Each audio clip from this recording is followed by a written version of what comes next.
Boker Tov, nous sommes le 9 janvier 2018, le 22 Tevet 5778. Daniel Haïk au micro, David Amara à la technique. Heureux de vous retrouver ce matin pour cette nouvelle heure d'actualité sur Studio Kalita. Une heure d'actualité que nous allons débuter dans quelques instants par les grands titres de cette actualité. Une actualité brûlante, nous allons le voir dans quelques instants.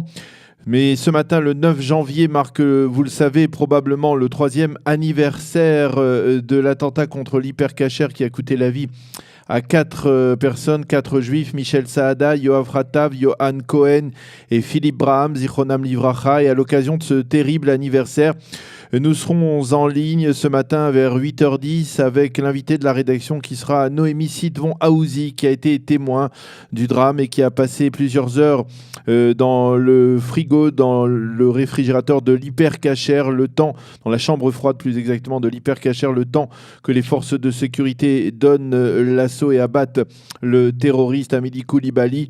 Vers 8h25, ce sera ce matin la chronique d'Eliana Gurfinkel. Vers 8h35, je vous présenterai la revue de la presse et des médias israéliens. Et vers 8h45, nous serons en ligne, toujours dans le même état d'esprit, pour commémorer d'une certaine manière également l'attentat de Charlie Hebdo qui s'est produit le 7 janvier. Nous serons en ligne avec Michel Kishka. Notre ami Michel Kishka, qui a organisé, qui a été l'un des initiateurs d'un concours de caricatures à la mémoire des dessinateurs de Charlie Hebdo, un concours qui s'est tenu hier à Jérusalem. Nous en parlerons avec lui.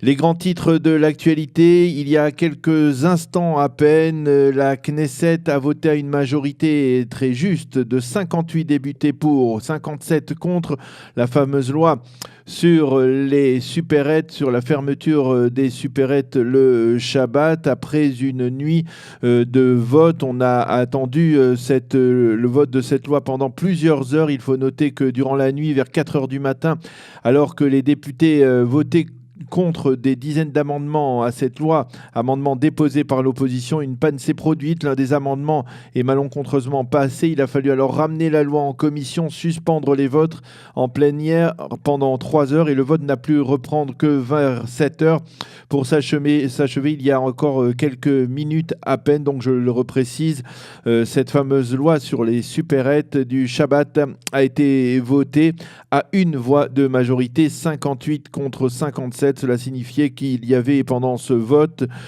115 sur les 120 députés de la Knesset. Hier soir, le Premier ministre a mobilisé l'ensemble des troupes, l'ensemble de la coalition, à l'exception bien évidemment des députés d'Israël Beitenou.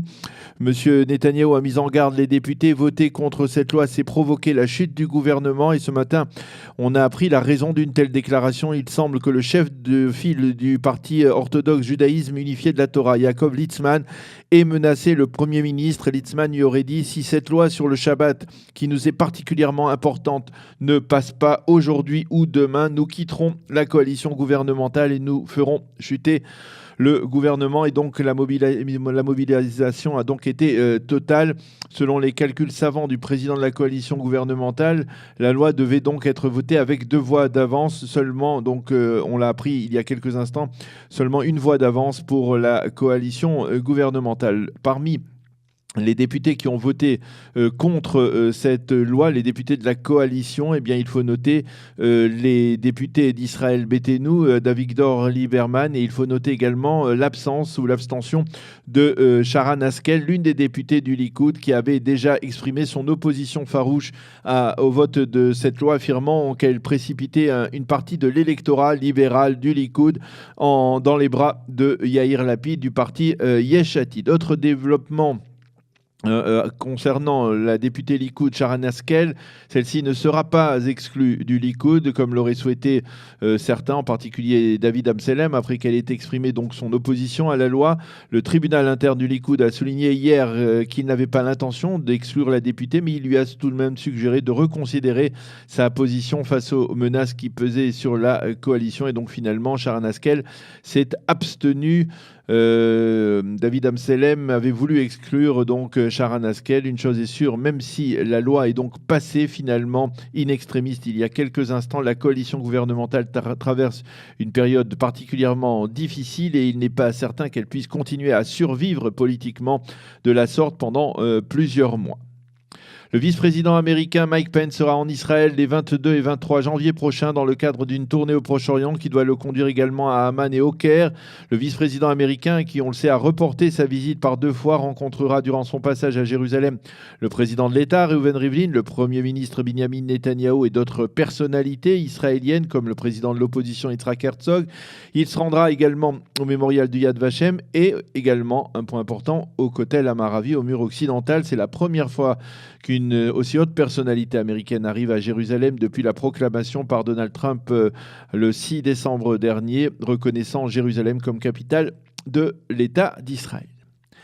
Yair Netanyahou, le fils du Premier ministre, est au cœur de la critique après la diffusion par la chaîne de télévision, les Hadashot, l'ancienne seconde chaîne de télévision israélienne, hier, d'enregistrements durant lesquels le fils du Premier ministre tient des propos plutôt offensants envers les femmes, parle de passer la soirée dans un club de striptease, semble être totalement saoul et fait remarquer à l'un de ses camarades, fils de l'un des principaux producteurs de gaz israéliens, que son père, le Premier ministre, lui avait obtenu une réduction de quelques 20 milliards de shekels. Réagissant dans la soirée à ces révélations faites par les Hadashot de la seconde chaîne de télévision, Yair Netanyahou a présenté ses excuses à ceux qui ont été choqués par ces déclarations légères.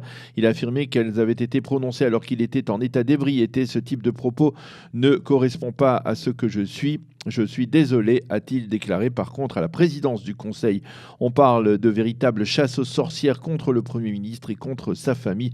C'est de la méchanceté et du voyeurisme criminel, ont affirmé les responsables de la présidence du Conseil au nom de Binyamin Netanyahou.